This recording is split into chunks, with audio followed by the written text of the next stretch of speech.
힌두교 종교만 하면 여러분들이랑 기회가 이제 맞힐 것 같습니다.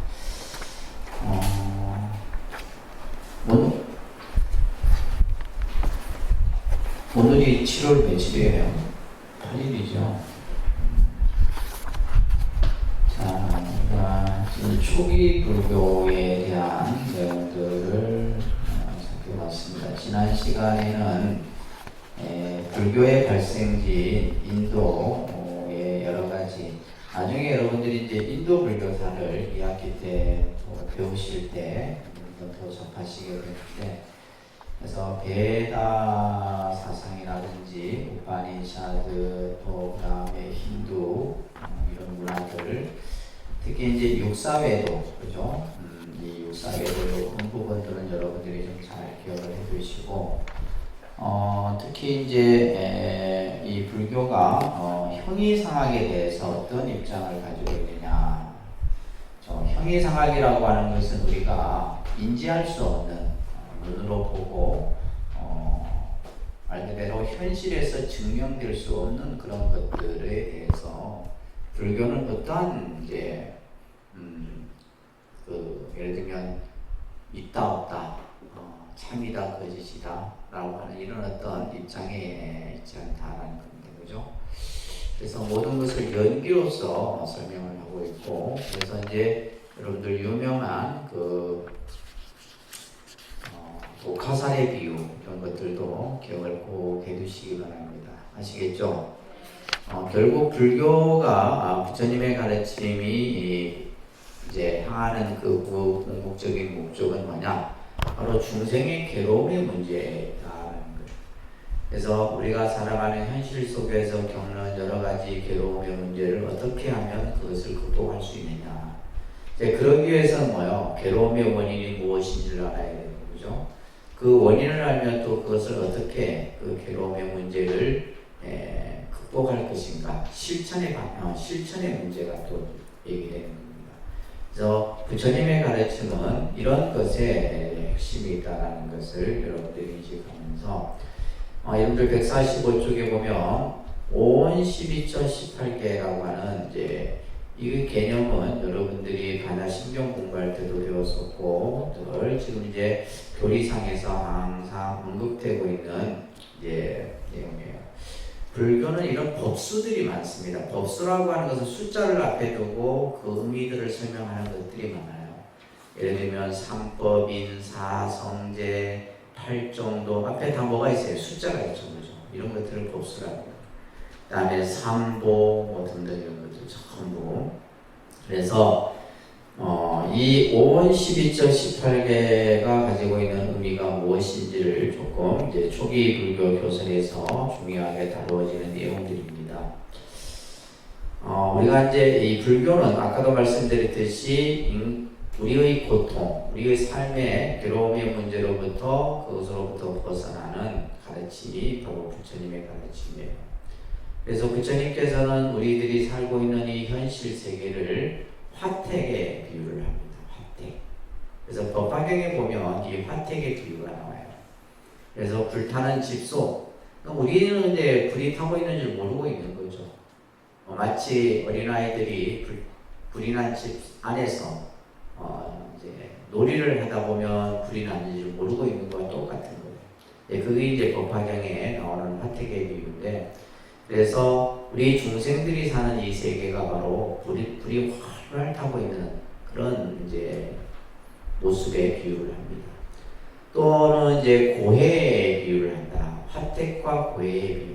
고해는 뭐예요? 고통의 바다예요. 우리가 살고 있는 이 중생의 모습은 바로 괴로움. 그래서 예를 들면 이제 아무리 발버둥을 치고 벗어나려고 해도 벗어날 수 없는 것이 바로 이 중생 세계다. 그렇지만 이제 이 중생 세계 가운데서도 우리가 이제 불교에서는 육도의 세계를 구분을 하잖아요, 그죠? 그래서 삼악도, 삼선도 이런 말을 한다고 해요. 그래서 우리가 요즘에 지장경을 독송하고 있는데, 지장경에 보면 중생들이 각자 자기 업에 따라서 각각 그 삶이 결정되는 거예요. 여러분들이 인간의 지금 몸을 받았다는 것에도 뭐요? 전생에 여러분들이 이제 인간의 몸을 받을 만한 선업을 많이 지은 겁니다. 근데 이제 금생에 인간의 몸을 받았다 해서 계속 이 몸을 받는 것이 아니다. 그래서 모든 것은 자기의 업에 의해서 그러한 모습들이 나타나는데, 그래서 이와 같이 괴로움이라고 하는 우리 중생의 현실 세계를 이러한 화택이나 고해에 비유하면서, 그죠? 이런 것들로부터 벗어나는데 불교에서는 그 길을 제시하고 있다. 그러다 보니까 이제 예를 들면 이제 부처님의 가르침 속에는 이 세계는 어떻게 이루어졌느냐, 이 세계는 어떻게, 이게 이제 뭐 다른 종교에서는 신이 창조했다는 창조소를 얘기하지만은 불교에서는 뭐요? 이 세상이 존재하는 것은 바로 연기다라는 것을 항상 얘기를 하는 거예요.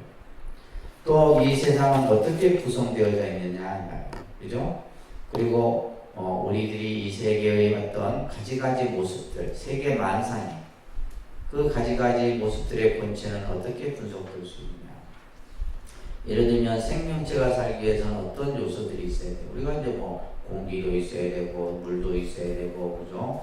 산소도 있어야 되고, 이런 이제 요소들이 있는 것처럼 그런 어떤 이 세상의 어떤 본체에 대한 분석, 또한 현상과 본질은 또 어떻게 설명되어져야 되느냐, 또 어떤 관계이냐, 또 우리 마음과 만물은 어떤 관계이고, 이런 이제 다양한 어떤 그 각도에서 이 세상의 모습들을 이제 분석하고 하고 있죠.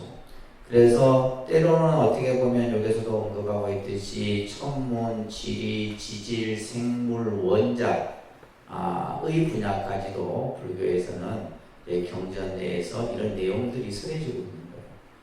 그래서 이제 때로는 이제 불교를 왜 과학적인 이제 종교다라고 하냐면 이런 이야기들이 설해지고 있는 거죠. 이 세상에 존재하는 모습, 그 존재의 어떤 구성 본질들, 그죠? 이런 것들이 이제 설명되어지고 있다고 합니다. 그래서 이것을 불교 우주관의 요소론이라고도 합니다. 그러니까 불교 우주관의 요소론. 이 세상, 이 우주는 어떠한 것으로 이루어져 있느냐, 이런 것들. 또한 이제 구조론이 어떤 형태의 구조의 모습을 가지고 있느냐, 또 어떻게 만들어지느냐, 생성론. 또 그 본체가 뭐냐, 본체론. 이런 것들이 이제 불교의 가르침 속에서 설해지고 있는 거예요. 그러니까 이제 예를 들면 과학을 하는 입장에서 보면 불교가 자신이 공부하고 있는 과학의 영역하고 뭐요? 비슷하게 보여지는 거죠. 단순히 그냥 뭐 신이 이 세상을 창조했다 이게 아니라 그 요소 하나하나를 이제 분석하고 그것을 규명하고, 그죠? 그 원리를 파헤치고 있는. 그렇기 때문에 이제 불교를 과학적인 종교다라고 해요. 논리적이죠. 굉장히 논리적입니다. 이 세상이 그냥 어떤 요소로 이루어졌냐, 그 요소 하나하나를 분석하고 이해하는 거예요. 그래서 이러한 이제 문제들을 우리가 이제 보면 부파불교 시대 때 특히 이런 것에 대한 개념들이 많이 나옵니다. 자, 우리가 이제 반야신경에도 여러분들 반야신경 공부하셨잖아요, 그죠? 그 반야신경의 첫 구절에 나오는 바로 관자재보살이 깊은 반야 바라밀다를 닦을 때 오니 공항을 관찰하시고, 온 개공이죠. 초기 이제 처음에는 오는 무아이다 이렇게 이제 초기 경전에서 나와요. 빨리 경전 같은 데 보면 우리가 어저께 이제 빨리 경전 보는데 그 내용에도 보면 온 무아라는 거예요. 온이라고 하는 것은 실체가 없다. 그 온 무아라는 개념이 뭐요? 공의 개념으로까지 이제 반야경에서는 설해지는 거예요. 그래서 온이 공함을 관찰하시고는 모든 괴로움을 건넌다. 이게 이제 반야 불교의 핵심이에요. 요 개념. 그래서 우리가 예를 들면 관자재보살, 관세음보살이 바로 이 공의 이치를 체득함으로써 뭐요? 모든 괴로움으로부터 벗어나 해탈을 이루었다. 이런 얘기를 하고 있습니다. 자, 먼저 이제 오온을 여러분들이 여러 번 들었는데 이것은 좀 기억을 하셔야 됩니다.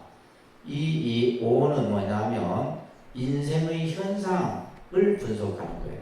우리들의 살아가는, 우리들이 존재하는 그 존재의 모습들. 그래서 모든 현상, 우리의 존재를 우리는 불교에서는 이 5가지로 쌓여져 있다. 그러니까 색수상행식, 색수상행식 자꾸 반복하셔야 돼요. 자꾸 이제 이 오원이 뭐냐 하면 색수상행식 이렇게 바로 나오셔야 됩니다. 그러면 이 5가지라고 하는 것이 바로 여기서 온이라는 것은 모임, 집합이라는 뜻이다. 그러니까 5가지 요소가 모여진 것이 바로 뭐다? 우리의 존재, 우리를 이제 나라고 하는 것이 뭘로 이루어졌느냐 했을 때 초기 경전에서는 온으로 이루어져 있다. 나는 뭘로 구성되어져 있다? 온으로 구성되어져 있다. 자, 그래서 이 오는 중생의 몸을 이루고 있는 여러 가지 집합을 의미하는 거예요. 아시겠죠? 그래서 색수상행식입니다. 자, 자바암경에 나오는 경전 구절을 같이 한번 소리내서 읽을 수 있습니다. 눈으로 색을 보면, 바랍니다. 같이 합니다. 눈으로 색을 보면 무엇인가를 보는 마음이 생깁니다. 이렇게 보는 마음이 있을 때 무엇인가가 보이면 그것에 대하여 느낌이 일어나고 생각이 일어나고 그것을 가지고 어떻게 하려는 생각이 일어난다. 이것이 수상행식이다.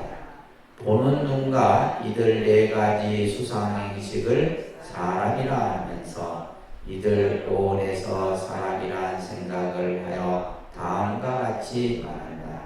내가 눈으로 색을 보고 내가 귀로 소리를 듣고 이러면서 쭉 쓰여지는 내용이에요. 자, 여기에서 우리가 이제 눈이라고 하는 것은 그죠? 어떠한 대상을 보는 기관입니다. 그죠? 눈. 그래서 안이라고 하죠. 안. 이, 비, 설, 시, 의. 그것을 우리는 뭐라 배웠어요? 육근이라고 배웠습니다. 기억나세요?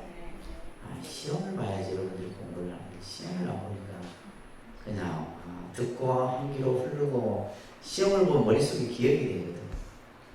왜 여러분들 학생들이 시험을 보는 줄 아세요? 시험을 봐야지 공부를 하고 시험 안 보면 공부 안 됩니다. 사실. 자, 그래서 안이비설신의라고 해요. 그러니까 안이비설신의 이것을 뭐라 해요? 육근이라고. 육근. 그러니까 육근은 뭐냐면 나에게 있는 그죠? 6가지 신체 기관을 말하는 거예요. 그죠? 그래서 우리가 예를 들면 눈은 이게 눈이라고 했을 때는 이제 이것은 뭐예요? 지금 예를 들면 눈에는 광막, 그다음에 그죠? 시신경 뭐 등등의 이런 전체를 말하는 건데, 자, 이 눈이 눈으로 색을 보면 그 보는 대상 그것이 바로 뭐예요? 보는 마음 그것을 뭐라냐면 안식이라고 해요. 안식. 안식. 그러니까 어떤 예를 들면 이제 우리가 어떤 대상을 눈으로 봤을 때 선명하게 보이기도 하고 여러 가지 모습으로 보이잖아요. 그죠? 그 보여지는 마음 그것을 안식이라 하는데, 자, 이렇게 보이는 마음이 있을 때 무엇인가가 보이고 그것에 대하여 여기서 중요한 것은 뭐가 일어나요? 느낌이 일어나는 거죠. 내가 눈으로 어떤 것을 봤을 때 느낌이 일어나요. 그 느낌이라는 것은 뭐냐면 좋다, 싫다, 갖고 싶다 뭐 이런 생각들이 일어나는 거예요. 이쁘다, 곱다 이런 것들이 일어나죠. 그죠? 그러니까 눈으로 어떤 대상을 봤을 때 그 대상에 대해서 느낌이 일어나요. 그리고 뭐요? 생각이 일어나는데 이 생각은 뭐냐면 표상이에요. 예를 들면 내가 이제 어떤 대상을 봤는데 그 대상을 그냥 보는 것이 아니라 이것을 보면서 또 다른 어떤 이미지를 내가 만들어내는 거예요. 이게 상이에요. 상. 또 그것을 가지고 어떻게 하려는 뭐가 일어나요? 바로 이제 이 또 어떻게 하려는 마음에서 내가 이것을 예를 들면 내가 저것을 갖고 싶다, 사고 싶다, 만들고 싶다 이런 마음들이 일어나는 거예요. 이것을 이제 바로 수상행식이라고 하는데, 그래서 보는 눈과 이들 4가지의 수상행식을 여기서 사람이라는 게 하는데 이제 나를 구성하고 있는 5가지예요.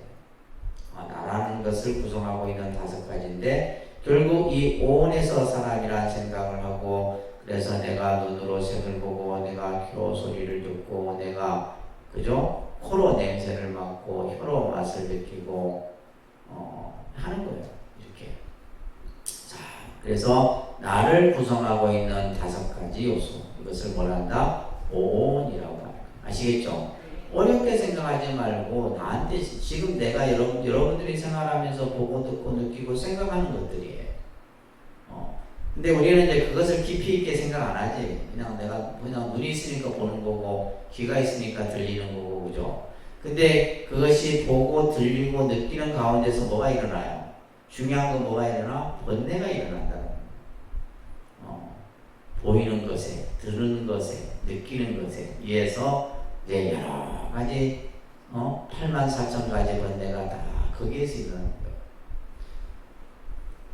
자, 그래서 먼저 이제 색소상행식을 잠깐 설명을 하고 있잖아요. 그죠? 따라합니다. 색이란 물질적 감각적인 존재로서 우리의 신체를 말한다. 그래서 색을 얘기할 때는 이것은 바로 물질이에요. 물질. 예를 들면 우리가 이제 이 몸뚱아리를 말하는 거예요. 몸뚱아리. 내 이 육체를 말하는 겁니다. 그죠? 내 신체를 이제 색이라. 이 색은 뭐라 그랬어요? 물질이라 기억하세요. 아셨죠? 물질. 그리고 이제 불교에서는 이 색이라는 글자를 물질로도 쓰지만은 또 다른 말로는 이제 예를 들면 이제 여성을 색으로 표현해. 색. 의미가 이제 또 달리 쓰여질 때도 있습니다. 그래서 이 색은 뭘로 이루어졌냐 하면 일체 4대 및 4대 조색이다. 이런 말이 있어요. 그러면 이 물질이라고 하는 것은 몇 가지의 물질로 이루어졌다? 4가지. 이것을 4대라 그래요. 그러니까 4대. 그러니까 4대는 뭐예요? 지수화풍이에요. 이것도 기억하세요. 그러니까 지수화풍. 가장 우리가 물질을 이루는 기본 최소 단위가 이 4대입니다. 그래서 여러분들이 끌고 다니는 이 몸뚱아리가 지수화풍 4대로 이루어진 거예요. 결국 4대가 인연화합에 의해서 만들어졌다가 4대가 뭐예요? 인연이 다 되면 어떻게 돼요? 다시 본래 어떤 자리로 돌아가는 거예요. 4대는 헛되고 거짓된 것이어서 가히 애석할 것이 없다. 영가 법문할 때 이제 이런 법문을 써놓은 거예요. 그래서 영가는 자기 몸에 자기 것에 대한 집착이 강하대요. 그렇기 때문에 영가에게 뭐예요? 4대는 헛되고 거짓된 것이다. 영원한 게 아니다. 그러니까 네 몸뚱아리가 없어졌다고 해서 네가 슬퍼할 것이 없다. 이런 얘기를 법을 이제 설하는 거예요. 그래서 지는 딱딱한 우리가 그죠? 흙을 얘기하는데 이거는 이제 우리 몸의 뼈나 근육이나 치아나 이런 것들을 이제 얘기하는 거예요. 수는 물이죠, 그죠? 수는 뭐예요? 물. 그래서 우리 몸의 신체의 80%가 수분이잖아요. 70, 80%. 땀, 혈액, 피, 그죠? 이런 것들 전부 이 수예요. 그 다음에 화는 이게 불인데, 이거는 뭐냐면, 우리의 어떤, 우리 신체, 요즘에 이제 우리가 보면, 체온을 재요. 그래서 적당한 그러니까 인간이 건강할 때의 그 체온이 있어요. 그죠?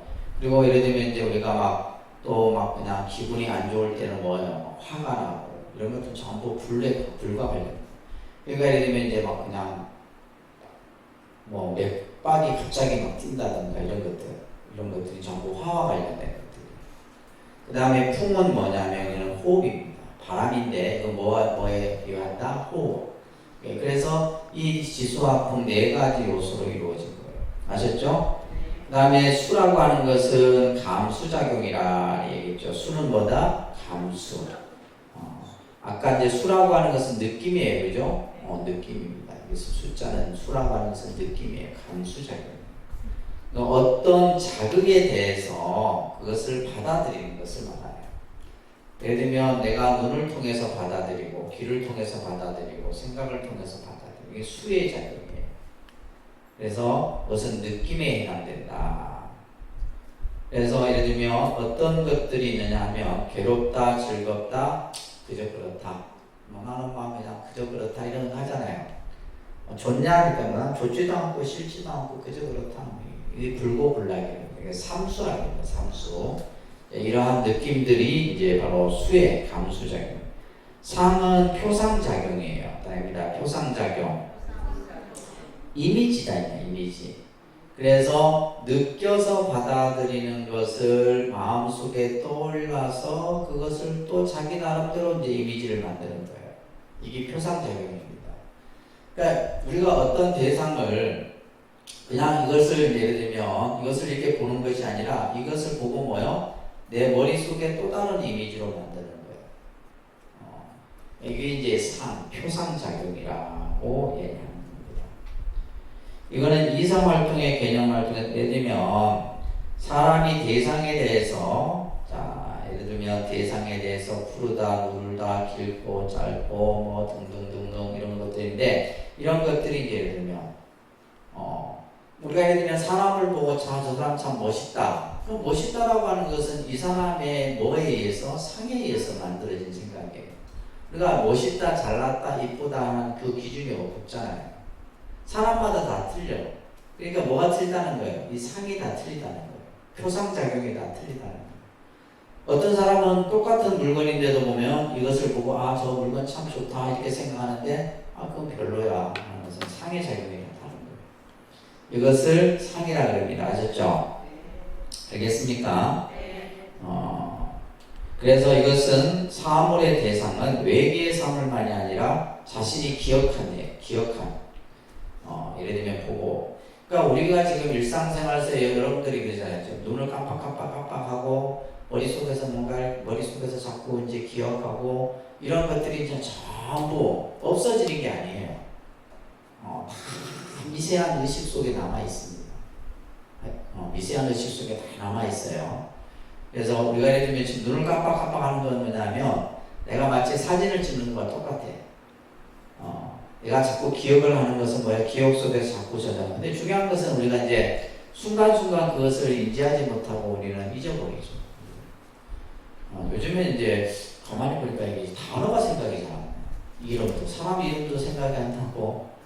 그래갖고 이제 계속 왜냐면 이제 집에 속이 생각나요.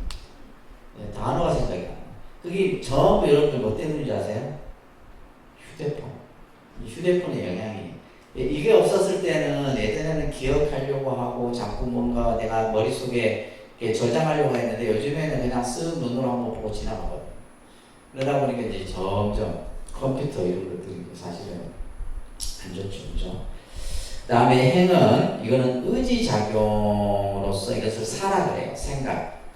다시 말해서 생각이라는 것은 계속 끊임없이 뭐요? 움직이잖아요. 생각이 멈춰있는 것이 아니라 생각은 계속 끊임없이 작용을 하는 거예요. 그래서 여기서 말하는 것처럼 작용하는 거예요. 이것은 잠재적인 형성력을 가리키는 것으로서 다시 말해서 심리활동, 의지활동을 이제 행위를 하는 거예요. 얘가. 그래서 나중에 이제 여러분들이 유식, 2학기 때 유식에 대해서 좀 공부를 할 건데 우리의 심리 부족, 우리가 이제 보고 듣고 느끼는 의식 활동들이 어떻게 일어나고 번뇌가 왜 어디에서 일어나고 이런 것들을 전부 이제 설명하고 있어요. 그러니까 그런 개념을 이해하려고 하면 이런 내용들이 용어들을 여러분들이 정확하게 이해를 하셔야 됩니다. 그래서 행위라는 것은 심리 활동이고 이거는 조작하는 거예요. 내가 마음으로 뭔가 임의대로 이렇게 생각하고 저렇게 생각하고 막 스스로 뭔가 지어내는 거죠. 그죠? 이게 행위입니다. 그 다음에 마지막에 식이에요.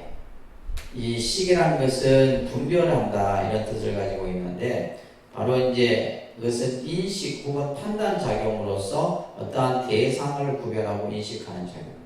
대상을 구별.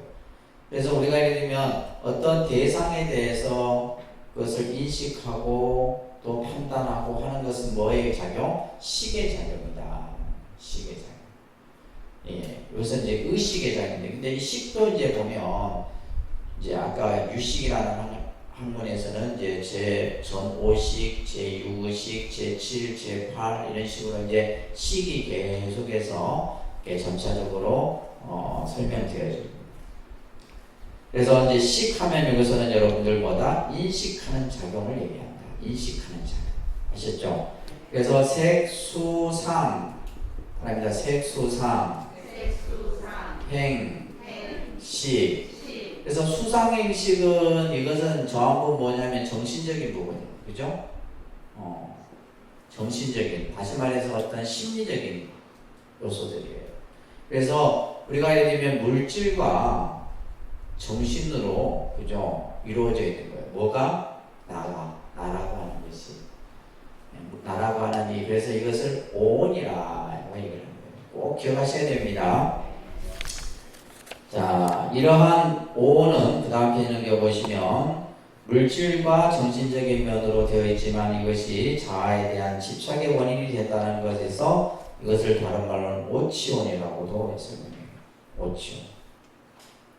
그래서 오온설은 우리의 존재를 분석하여서 이제 우리의 존재를 분석한다는 것은 뭐예요? 나는 뭘로 이루어져 있는가? 결국 뭘로 이루어져 있다? 물질과 정신으로 이루어져 있다. 그죠? 나라고 하는 것은 뭘로 이루어져 있다? 우리가 예를 들면 여러분들이 나를 찾는다. 그죠? 참 나를 찾는다 했을 때 첫 번째 개념은 이 오온을 먼저 이해를 해야 되는 거예요. 오온을 이해하지 못하고 뭘 나를 어떻게 찾아? 내가 뭘로 이루어진지도 모르는데. 그렇잖아요? 그래서 우리의 존재를 분석해서 결국 우리의 잘못된 자아의식에서 벗어나 무아이치를 설하기 위해서 설해진 것이 바로 오온설이에요. 그 다음에 이제 12인연인데 12처입니다. 12처. 그래서 이거는 인식론적 구조에 있는 것이 인식론적. 우리가 어떤 대상을 인식하는 인식론적의 구조에 근거해서 혹은 12처 18개라는 영역으로 구별을 합니다. 그러니까 12처 18개. 12처 18개가 거예요. 그래서 11처는 일체의 존재 현상을 성립시키고 있는 12가지의 의지처를 말해요. 그러니까 이것은 어떤 하나만 가지고 이루어지는 것이 아니라 뭐요? 서로 뭐요? 그죠? 관계되어지는 거예요. 그러니까 우리가 예를 들면 눈이라는 것은 그냥 보는 것만 있죠. 그것을 인식하는 것은 뭐가 있어야 돼요? 안식이라는 것이 있는 거예요. 그것을 또한 가지고 예를 들면 내가 어떤 대상을 보고 갖고 싶다, 사고 싶다, 좋다라는 것은 또 다른 의식인 거예요. 이런 식으로 이제 우리가 인식 구조들이 이루어져 있는데, 자, 여기에서 내 육처인 육군, 그 다음에 외 육처를 육경이라는 거다. 육경. 그래서 육근과 육경을 합해서 12처라고 해요. 육근. 아까 육군에 공부하셨어요, 그죠? 육군이 뭐라 그랬어요? 그렇죠. 자꾸 입으로 이렇게 하셔야 돼요. 그래야지 이제 머릿속에서 그냥 담아두면 입에서는 안 나옵니다.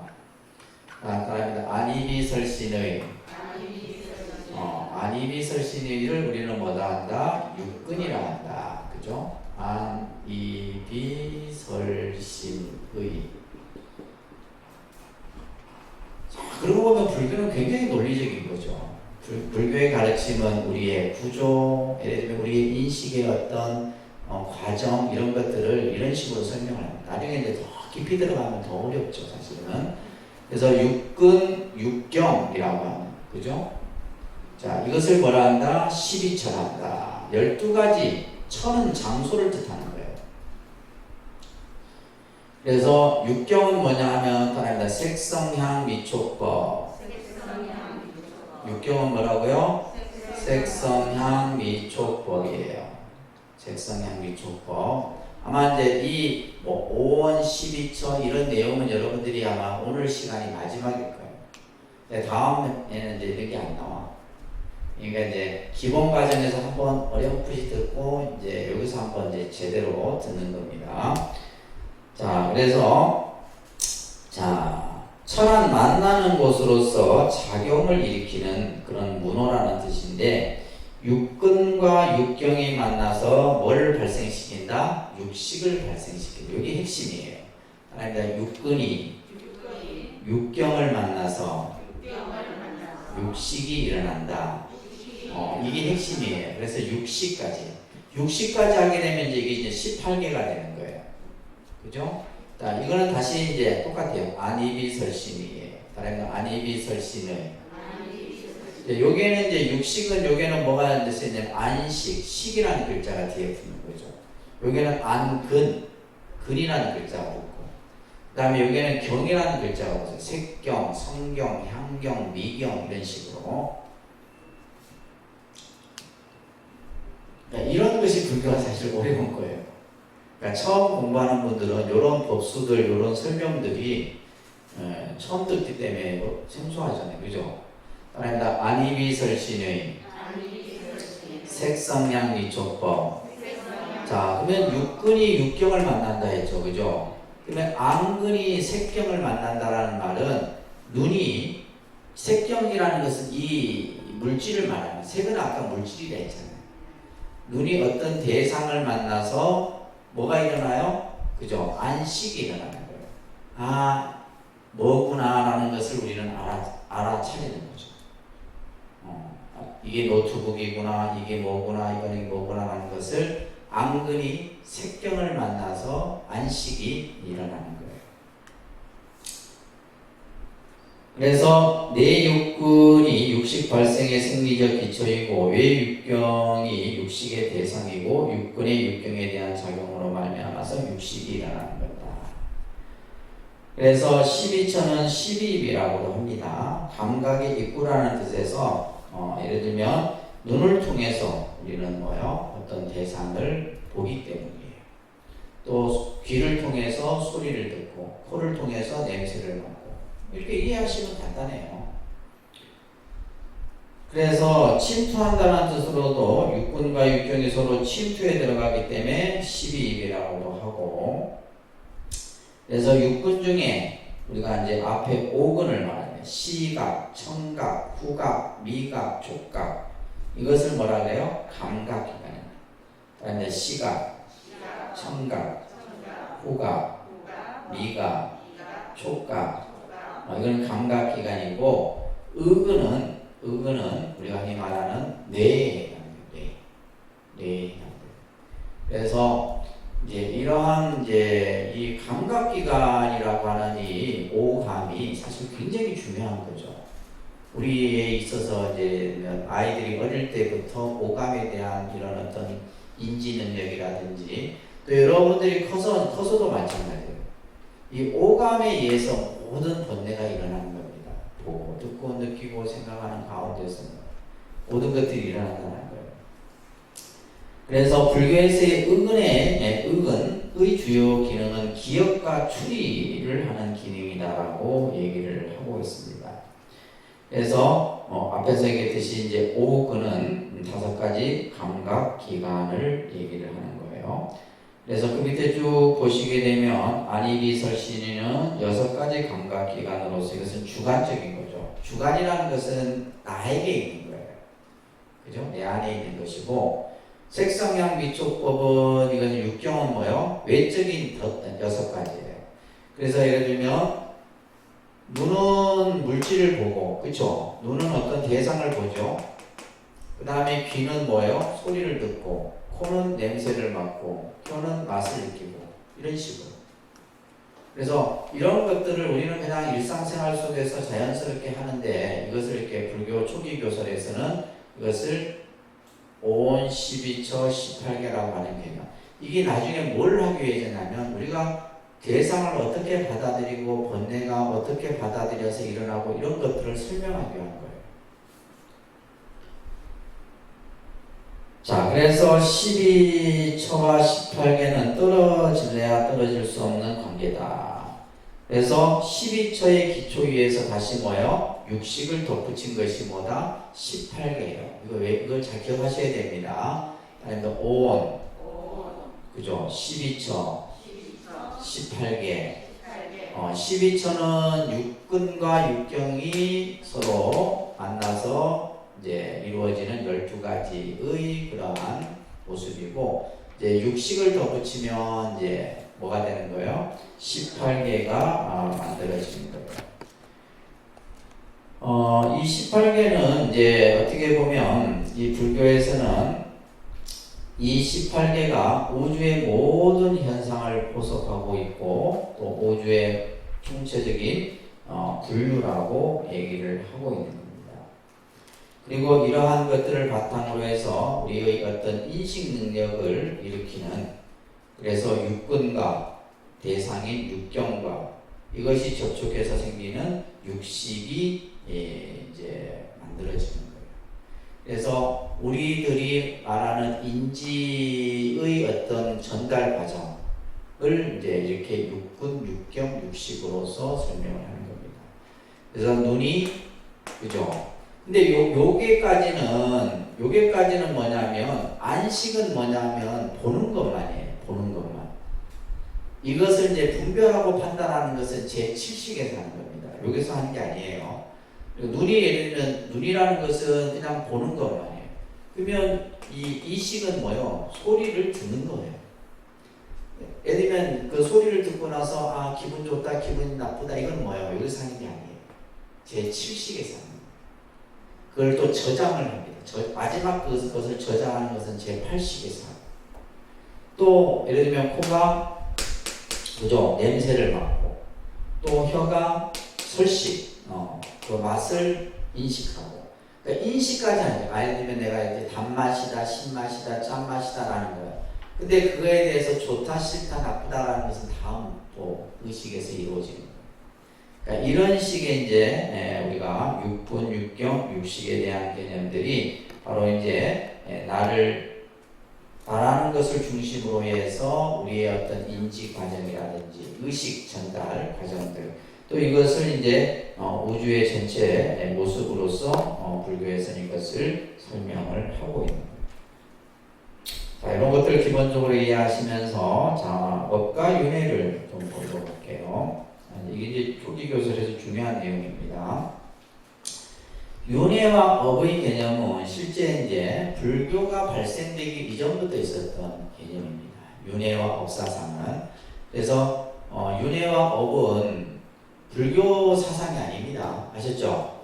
이것은 불교가 발생되기 이전부터 인도에서 예를 들면 우파니사드, 우리가 배웠던 베다, 또 힌두, 이런 어떤 그 인도 문화 속에서 자연스럽게 이루어졌던 하나의 모습인 거예요. 그래서 현실의 불행한 상황을 과거의 업의 결과로 보는 거예요. 그래서 인도인들은 이런 사고 구조를 가지고 있습니다. 지금 내가 비록 가난한 게 뭐예요? 가난한 게 누구 때문에 가난한 게 아니에요. 뭐요? 내가 과거에 나쁜 업으로 인해서 지금 내가 가난하고 못 살고 고통받는다 생각을 합니다. 다르죠. 그러니까 인도인들은 그런 업의 개념이 확실하게 갖춰져 있어요. 그래서 이것을 현실을 납득해 하는 설명체계였다. 예를 들면 왜 내가 지금 이렇게 고통을 받느냐, 왜 이렇게 괴로워해야 하느냐, 왜 내가 이렇게 가난해야 하느냐 라고 하는 것을 이제 설명하는 그 설명 체계가 바로 뭐예요? 업의 개념이에요. 업의 개념입니다. 또한 한편으로는 현세의 선업에 의해서 선한 재상을 가져올 수 있다는 이런 또 희망적인 것을 주기도 해요. 그래서 내가 전생에 지은 업에 의해서 내가 지금 현재는 힘들고 어렵고 고통스럽게 살지만은 내가 지금 뭐요? 현재 착한 일을 함으로써 다음 생은 뭐다? 좋은 결과를 가져온다는 믿음을 가진 거예요. 이게 업이에요. 무슨 말인지 이해되세요? 그래서 이제 이 개념을, 이 업설을 불교는 그대로 받아들입니다. 그래서 부처님께서 초기 경전에 보면 이 업과 관련된 얘기가 너무 많아. 그래서 부처님을 업론자라고도 했어요. 늘 설법에 업에 대한 얘기가 빠지지 않으니까. 자, 그래서 인간은 망직으로 인하여 미궁과 같은 생존, 즉 윤회에 빠져들게 된다. 이 윤회라고 하는 개념도 이제 이 업과 연관되어져서 나타난 사상이에요. 그래서 끊임없이 변화하는 심리적인 사상의 연속은 그 어떤 것일지라도 보편적인 인과관계에 따라서 생겨나는 것이다. 그래서 인과관계에 생겨나는 법칙이 바로 업의 법칙이다. 그렇죠?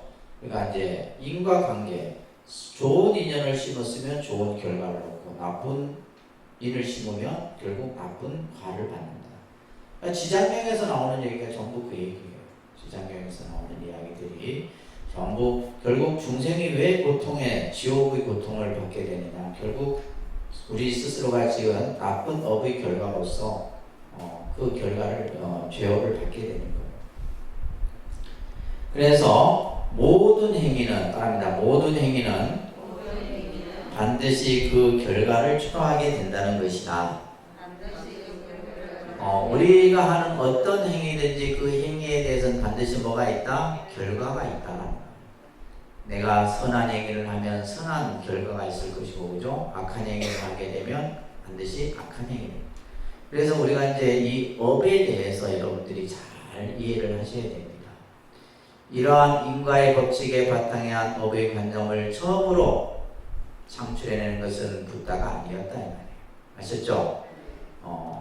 그러나 업의 관념을 명확하게 하고 논리적으로 해석한 분은 누구였다? 부처님이었다. 그러니까 이 개념을 이제 인과라는 연기라는 개념을 가지고 이 업을 같이 더 연결해서 설명을 한 거예요. 불교는.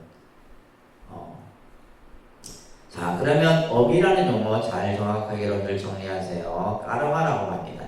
까르마. 행위라는 뜻이에요.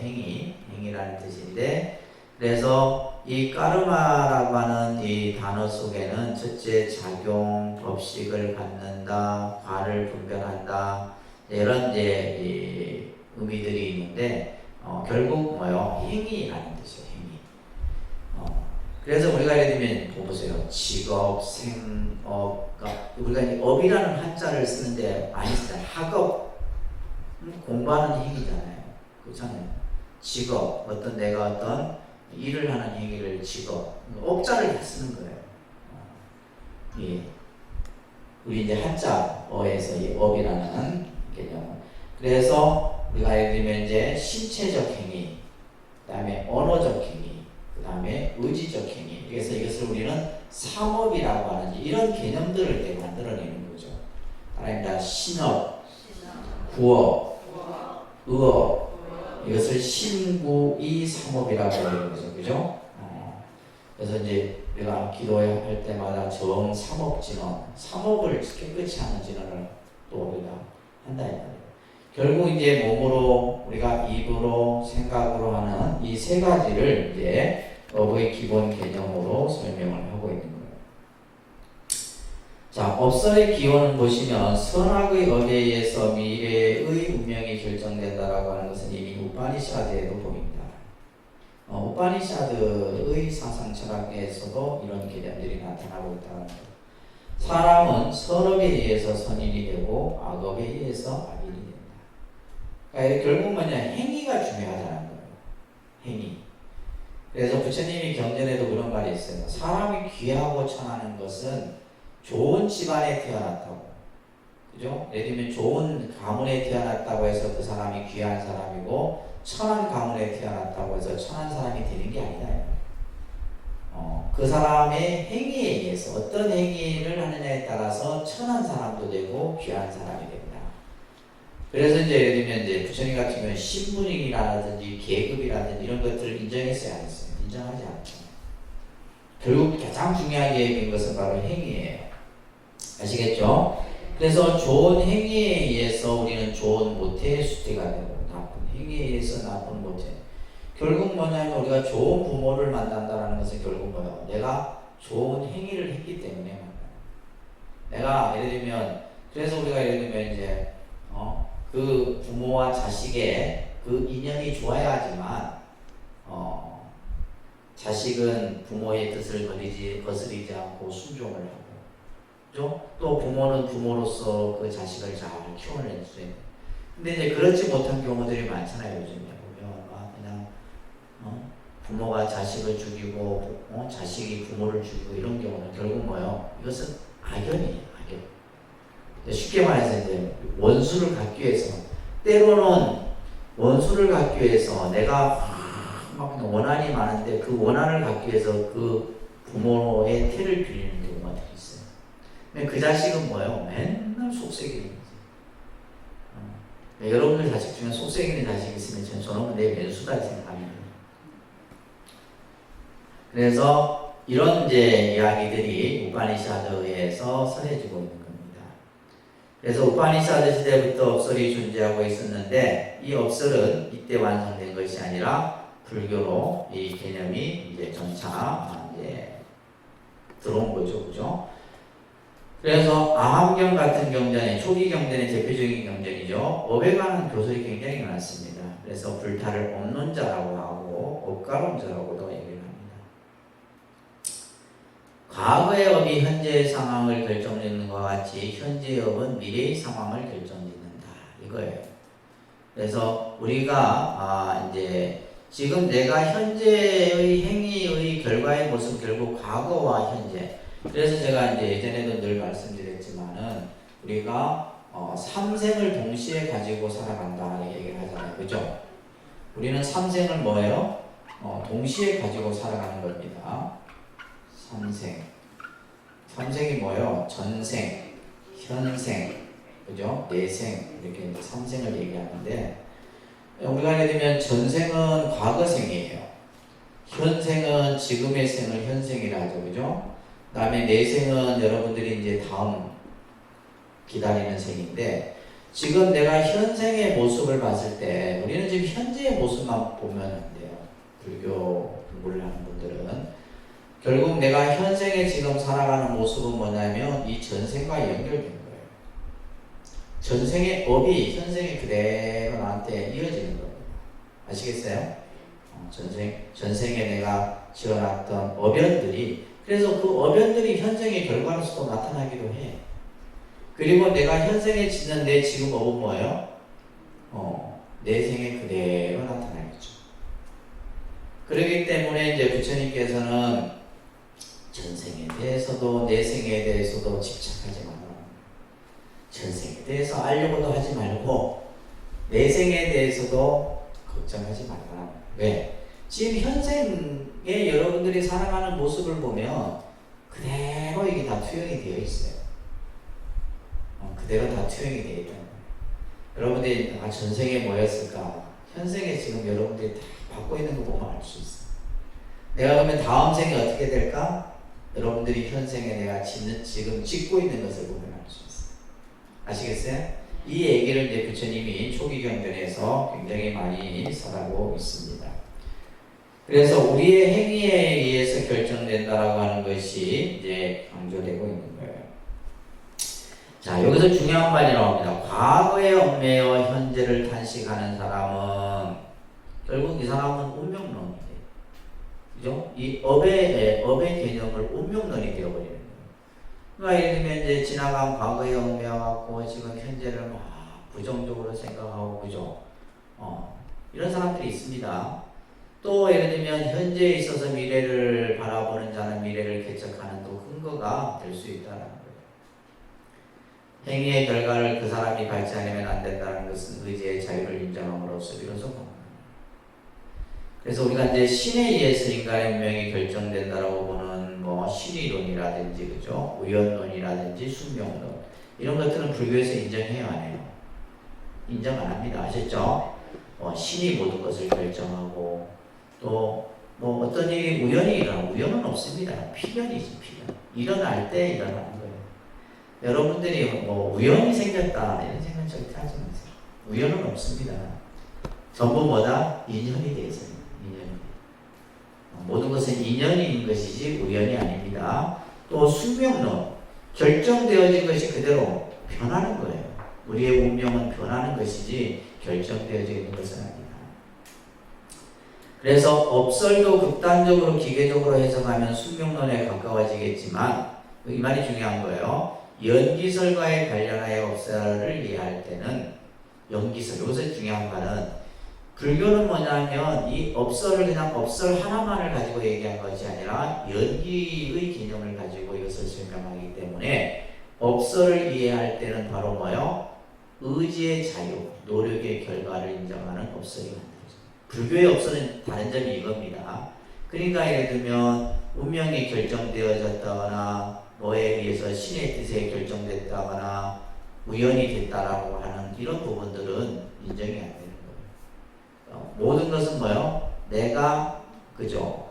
어떠한 행위를 하느냐에 따라서 그것이 인이 되고 연이 되어져서 그 결과가 나타난다는 겁니다. 법구경에는 악업으로부터 벗어날 수 있는 것은 없다라는 등의 업보가 불멸한다는 것을 선하고 있는데 연기를 이제 수타니파타 같은 데서는 연기를 보는 현자는 업과 이숙을 바로한다 이런 말도 써 있습니다. 자, 앞에서 이제 얘기했듯이 우리가 업을 행위라는 개념으로 봤을 때 이거 꼭 기억하세요. 그러니까 신체적 행위, 언어적 행위, 의지적 행위, 마음에 의한 행위를 이제 의업이라 해서 그래서 우리가 신구의 뭐라 해요? 삼업이라는 거예요. 시험에 나옵니다. 신구의 삼업 꼭 기억하세요. 그래서 이러한 신구의 삼업이라고 하는 개념들이 나오게 되는 거예요. 그리고 이러한 업이 표업과 무표업이 있어요. 표업은 행위 자체가 눈에 보이는 부분과 보이지 않는 부분이 있어요. 그래서 표업은 눈에 보이는 거예요. 무표업은 눈에 보이지 않는 부분인 겁니다. 그죠? 그래서 의식은 외부에 나타나지 않기 때문에 표업이나 무표의 구별이 없지만 신업과 업에는 표업과 무표업의 구별이 있다. 그 업의 이제 모습이 드러나느냐 드러나지 않느냐 이런 모습도 있고 또 그 다음에 넘겨보시면 또 우리가 이제 이 신구의 삼업으로 나타나게 되는데 이것이 이제 예를 들면 이제 신구의 삼업이 좋은 결과로서 좋은 행위로 나타나는 것을 우리는 선업이라고 합니다. 그래서 선업, 악업, 무기업. 그래서 이제 이 업의 이 행위에 따라서 나타나는 모습이 이제 선한 행위는 선업이고 악한 행위는 악업이고 그죠? 선도 악도 아닌 업을 뭐라 한다? 무기업이라 얘기를 합니다. 그래서 무엇이 선인가라고 하는 것은 그 결과가 뭐요? 바람직한 결과로서 얻어지는 여부로서 판단된다. 무엇이 선인가라고 하는 거. 그래서 우리는 이제 이것을 좀 더 신구의 삼업을 확대해서 뭐요? 10업으로 옮깁니다. 10업. 그래서 이제 이 10업이 우리가 이제 10선업이 있고 10악업이 있는 거예요. 그죠? 그래서 우리가 천수경에 보면 이제 10악참회라고 하는 구절이 있잖아요. 그래서 결국 우리가 몸으로 짓는 업이 3가지, 입으로 짓는 것이 4가지, 생각으로 짓는 것이 3가지. 그래서 이것을 이제 10업인데 이것이 선이냐 아니냐에 따라서 선업이다 악업이다 라고 구분이 되는 거예요. 그리고 업의 가보를 받는 데에 따라서 이제 이 행위에 대한 결과가 바로 받아 현재에 바로 받는 거예요. 그것을 바로 뭐냐면 현법, 그러니까 수년 법수업이다 라고 해요. 수년 법수업. 현재 내가 바로 받는 거예요. 그 다음에 또 어떤 경우에는 다음 생에 받는 것이 있어. 내가 금생에 내가 지은 그 업의 행위가 그 결과가 다음 생에 받는 거예요. 그 다음에 순차 생수업이라는 게 있고 그 다음에 순후차 수업이라는 것이 있는데 예를 들면 이제 이것은 이제 언제 받을지는 모르지만 결국은 받는다 이런 얘기예요. 또 업이 결정된 것을 정업이라 하고 결정되지 않은 것을 부정수업이다. 이런 이제 여러 가지 법설과 관련된. 그래서 여러분들의 이해에서는 업이라는 것은 바로 뭐다? 행위다라는 개념. 그 행위에 의해서 뭐요? 이제 신구의 삼업으로 나타나게 되고 그 신구의 삼업이 선한 행위로 나타날 때는 선업이고 나쁜 행위로 나타났을 때는 악업이다. 근데 결국 이 행위는 결국 뭐예요? 화를 초래한다라는 거. 꼭 기억하세요. 아셨죠? 그 결과를 결국 우리가 받게 된다라는 거. 그래서 이 업과 관련해서 이제 또 인도 사상에서 나왔던 것이 바로 윤회에 대한 개념이에요. 윤회라는 말을 삼사라라고 합니다. 삼사라는 말인데, 그래서 이것은 재생이라는 뜻을 가지고 있어요. 다시 태어난다 이 말이에요. 다시 태어난다 이런 말인데, 중생이 미망의 세계에서 태어나 죽고 태어나고 하는 것이 마치 수레바퀴가 굴러가는 것과 같다 해서 윤회라는 윤회. 이 윤자는 수레바퀴 윤자고 회자는 돌 회자예요. 수레바퀴가 굴러가듯이 우리가 태어나고 죽고 태어나고 죽고 태어나고 죽고 이렇게 계속 반복한다는 거예요. 윤회란 한 인간이 죽은 후에 그가 전생에 지은 행위에 의해 결정된 모습으로 땅 위에 다시 오는 것이다. 이렇게 이제 얘기를 하고 있어요. 그래서 한 인간이 죽고 나면 그가 지은 그죠? 전생의 행위에 의해서 다시 또 다른 윤회의 모습으로 온다는 거예요. 그래서 리그베다, 우리가 이제 베다 문헌 중에서 가장 오래된 베다죠, 그죠? 리그베다에서는 인간의 육체는 죽음과 함께 없어지지만 그 영혼은 불멸이다. 영혼은 없어지지 않습니다.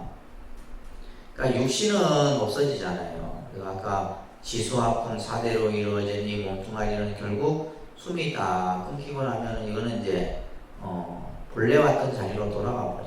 그렇지만은 영혼은 불멸한다. 그래서 인간은 사후에도 어떠한 형태로든 뭐다 살아있다. 이런 이제 개념이 이제 인도의 이제 이런 베다 문헌 속에서 설명하고 있는 거예요. 그러니까 이런 개념들이 이제 지금도 우리가 이제 그대로 그것을 불교에서도 인용을 하고 있는 거죠. 바가바드 기타라고 하는 문헌에서도 태어난 자들은 틀림없이 죽는다. 그죠? 태어나면 반드시 죽는다. 이거는 뭐 불멸의 법칙입니다. 그리고 죽은 자들은 또한 다시 태어난다 이 말이에요. 다시 몸을 받은 영혼은 낡은 육체를 버리고 새 육체로 바꾸어 입는다. 마치 어떤 사람이 낡은 옷을 버리고 새 옷을 바꾸어 입는 것처럼 이런 표현들이 나왔는데, 그러니까 실제 이제 우리가 영가 본문에도 이런 표현들을 많이 씁니다. 그러니까 죽음이라는 것은 그래서 이제 이 생과 사라고 하는 이것에 대한 것이 사실은 이제 어떻게 보면 종교에 있어서 가장 중요한 이제 개념이에요. 그러니까 우리가 예를 들면 이제 태어나면 반드시 죽음이라는 것을 맞이하게 되는데, 이 죽음이라는 것은 한편으로는 뭐요? 또 다른 생을 맞이하는 거다. 그렇기 때문에 죽음이라는 것을 우리가 이제 봤을 때는 이것은 마치 낡은 옷을 새 옷으로 갈아입는 것과 똑같은 거예요. 그래서 죽음을 슬퍼할 필요가 있다 없다? 없는 거예요, 사실. 근데 이제 우리가 육친의 정으로 봤을 때, 또 부모, 자식, 형제, 그의 어떤 정의 입장에서 보면 죽음은 뭐예요? 슬프고 괴로운 거죠. 그래서 이제 우리가 이제 스님들도 정말 공부를 많이 하고 이런 스님들은 이 육체를 뭐에 비유하냐면 가죽 푸대기에 비유합니다. 우리 몸뚱아리를 뭐에 비유한다고요? 가죽 푸대기. 오물 덩어리로도 표현하기도. 이 몸뚱아리를 평생 우리가 끌고 다니면서 먹이고 입히고 얼마나 여러분 애쓰고 있어요. 그렇잖아요? 그런 생각이 들어야지 공부가 된다니까. 여러분들이 이 몸뚱아리 하나 그냥 먹이고 입히고 지금 보존하려고 그냥 얼만큼 하고 있잖아요. 그쵸? 그냥 내가 조금이라도 그냥 안 늙으려고 얼마나 발버둥 치고 있어요, 지금. 이 육체를 조금이라도 더 끌고 가기 위해서, 그죠? 병원도 가고, 마사지도 받고 하고 있다는 거예요. 근데 그래 본들 결국 뭐예요? 이 죽음은 피할 수 없는 거다. 피할 수 없는 거다. 그래서 죽음이라는 것은 또 다른 생을 우리가 맞이하는 거죠. 생에서 사에서 다시 생으로 맞이하는 거예요. 그래서 여기서 말하는 것처럼 낡은 옷을 버리고 새 옷을 받고 입는다. 이런 표현이 바로 이제 생과 사의 모습인 거예요. 우리가 이제 이 세상이 생명체가 존재하는 모습에는 지옥아기 죽생인간 천상이라고 하는 오치를 설명합니다. 그래서 아수라까지 얘기해서 이제 우리가 육치라는 말을 하게 돼요. 그래서 이게 다른 말은 육도라고 합니다. 그런데 육도, 그죠? 육도 윤회한다 이런 말을 하죠, 그죠? 육도 윤회, 지옥, 아기, 축생, 아수라, 천상인간. 그래서 이제 지옥, 아기, 축생은 사막도라고 해요. 뭘 한다고요? 사막도. 그러니까 나쁜 업을 지으면 나쁜 업의 결과로서 태어나는 데가 이제 사막도죠. 지옥, 아기, 축생. 요즘에 지장경 읽으시면 야 지옥도 지장경이 저기 약간 이제 축소판인데 원 지장경을 보게 되면 지옥이 더 아주 적나라하게 설명되어져 있어요. 각각의 지옥의 모습들이. 그러니까 이제 우리가 예를 들면 살면서 내가 하는 어떤 행위가 그 결과로서 그 지옥의 과보를 다 받게 된다는 거예요. 그래서 가장 고통스러운 세계죠. 그 다음에 지옥, 아기는 늘 뭐예요? 배고픈 세계예요. 배고픈 거. 축생은 이제 그가 말하는 이제 뭐 개나 소나 돼지나 말이나 이제 이런 걸로 태어나는 거죠. 그 다음에 이제 아수라는 이건 이제 하나의 어떤 천신인데 이들은 싸우는 걸 좋아해. 그래서 삼성도에 넣긴 넣지만은 그래서 이제 아수라는 싸움을 좋아하는 신이에요. 늘 있는. 그래서 여러분들 막 보면 막 시비 걸고 싸우기 좋아하는 사람들 있죠. 다음 생에 아수라로 태어날 거예요. 그럼 그냥 뭐 시비 걸고 싸우고 좋아하는 사람도 있어요. 그 다음 세계가 뭐 인간이니까. 인간은 그나마 나은 겁니다. 삼선도 인간은. 그래서 다음 생에 여러분들 인간몸 받기 어렵습니다.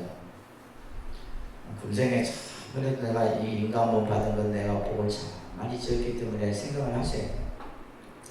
네, 그 다음이 이제 천상세계인데 이것을 이제 육치라고 합니다. 아셨죠? 이것도 이제 여러분들 기억하셔야 돼요.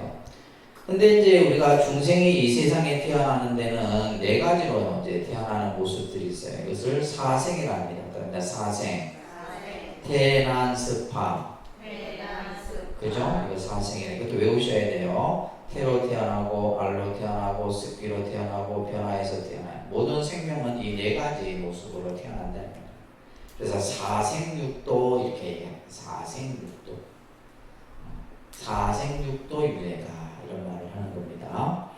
자, 근데 여기에서 이제 부처님께서는 이러한 생명이 태어나고 죽고 하는 과정들을 네 가지로서 설명을 하는데 첫 번째, 태어나는 그 순간, 찰나를 뭐라 해요? 생류라 합니다. 그런데 생류라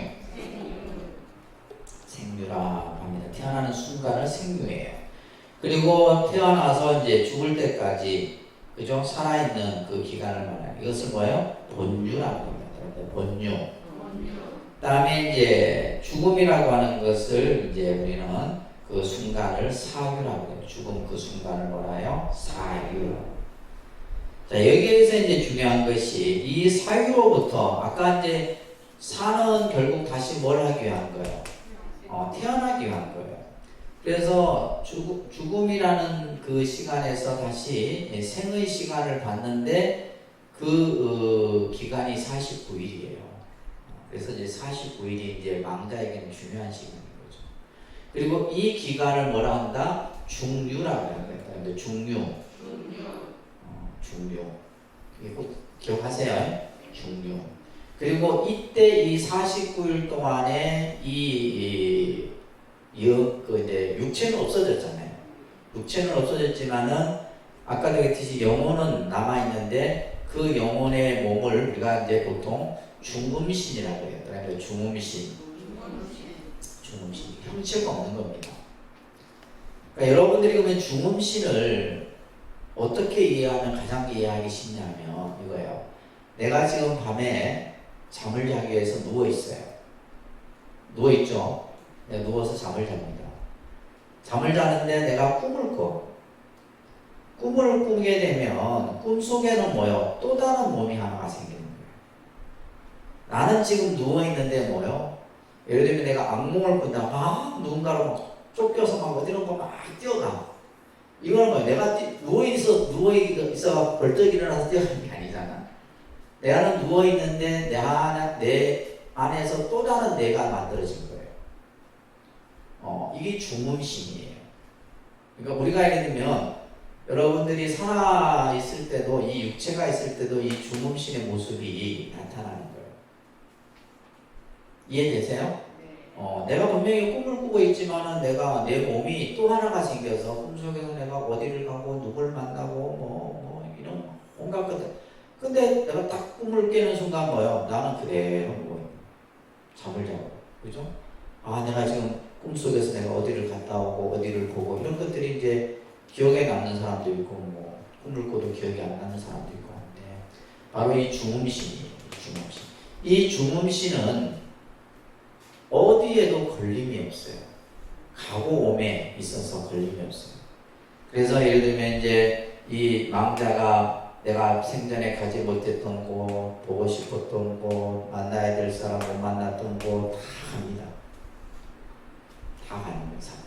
그래서 이제 이 49일 동안 이제 이 망자는 사에서 생의 그 시간을 맞이하게 되는데 이때 이제 이 망자는 뭐냐면 이제 49일 동안 이제 죄의 심판을 받게 됩니다. 그래서 이제 우리 그 지장경에 보면 많은 기왕들이 나와요. 그죠? 무독기왕이라든지 염라.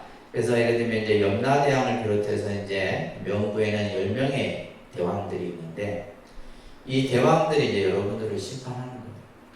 그래서 여러분들 사찰에 가면 통도사 같은 데 보면 명부라는 말이 저승이라는 뜻이에요. 그래서 이제 지장전이라고도 하고 명부전이라고도 하는 것이 있는데 그 지장전에는 일반적으로 보통 10명의 대왕들을 모시고 있는데 자기를 심판하는 왕이 딱 있습니다. 그래서 살아있을 때 와이로를 많이 써놔야 돼요. 그게 이제 우리가 흔히 말하는 생전 예수죠. 내가 살아있을 때 내가 미리 이제 나중에 내가 결국 뭐냐면 여러분들이 죽고 나서는 이 왕을 만나야 돼요. 이 왕을 만나서 49일 동안 해서 그래서 이제 초제, 이제 3제, 4제 해갖고 마지막 49일이 영가가 이제 다음 생이 결정되는 순간이에요. 결정되는 순간. 그렇게 해서 이제 우리가 이 윤회의 모습들이 생겨난다. 그래서 중음이라고도 번역하는데 이것은 미세한 오온으로 이루어져 있고 영혼과 같은 것이에요. 그래서 자기가 태어날 생처를 찾아냅니다. 그래서 이제 예를 들면 만약에 이제 집착이 있게 되면 이 망자가 집착이 있으면 못 떠나는 거예요. 집착이 있고 원한이 있고 이런 망자들은 못 떠나는 거예요. 떠나질 못해요. 그래서 이것을 이제 중음을 간다르바라고 합니다. 간다르바. 이것을 이제 이 유부에 대한 중유에 대한 것을 이제 뭐 유부에서는 인정하고 또 혹은 인정하지 않는 부파도 있지만은 이제 네 가지 사유로서 설명을 하고 있습니다. 고대 인도 사상에서는 인과응보의 관념이 나타나는 것이 브라만 문헌에서 나타납니다. 인간은 스스로 지은 세계에 생한다 이런 말들이 있어요. 그래서 연마천에 사왕, 야마, 염라대왕을 말하는 거예요. 이 염라대왕이 사자의 영혼을 심판하는 내용들. 그러니까 이 지금 우리가 스님들이 지금 저도 이제 여러분들에게 설명 이렇게 49일 때 설명하지만 이 내용들이 어디에 있냐면 인도의 브라만 그 고대 문헌 속에서 이미 쭉 써져졌던 이야기들이에요. 이런 것들이 지장경 속에 담겨 있고 또 그죠?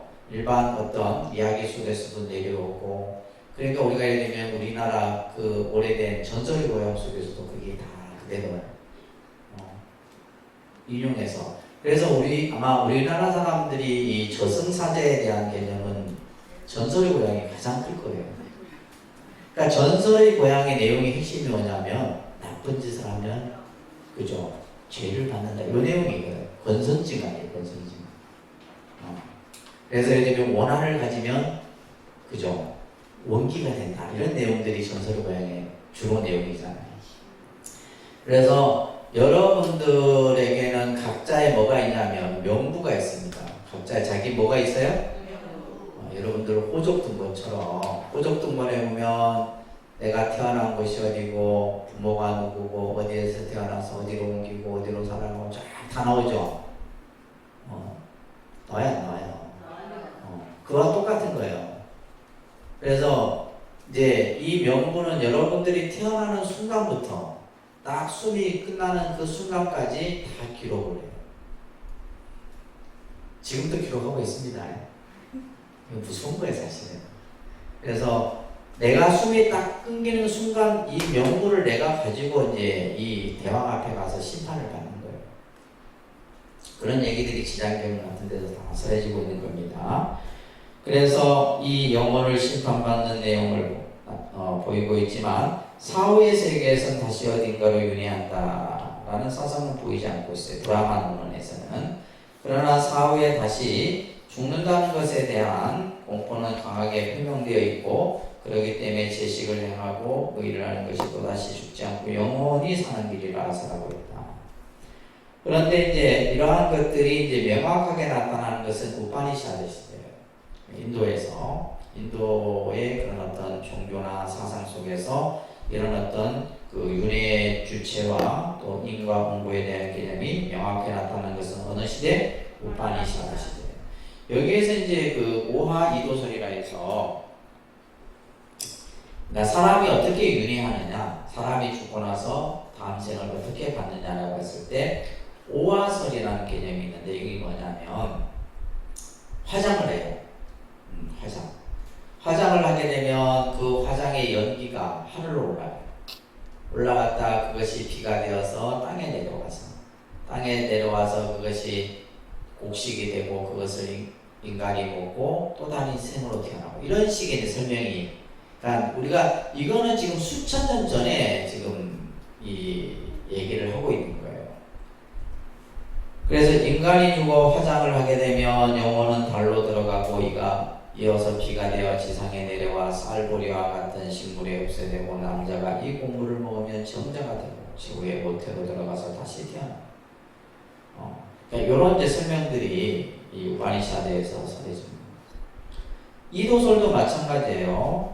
그래서 우리가 이제 수행을 한다는 사후에 화장 불꽃을 타고 천기에 이르러서 그것을 이제 신도라고 그러고 또 다시 이제 예를 들면 이제 뭐 공물을 남자가 먹고 정자가 되어서 또 예를 들면 이제 모태에 들어가 재생을 하는 것을 조도라 한다.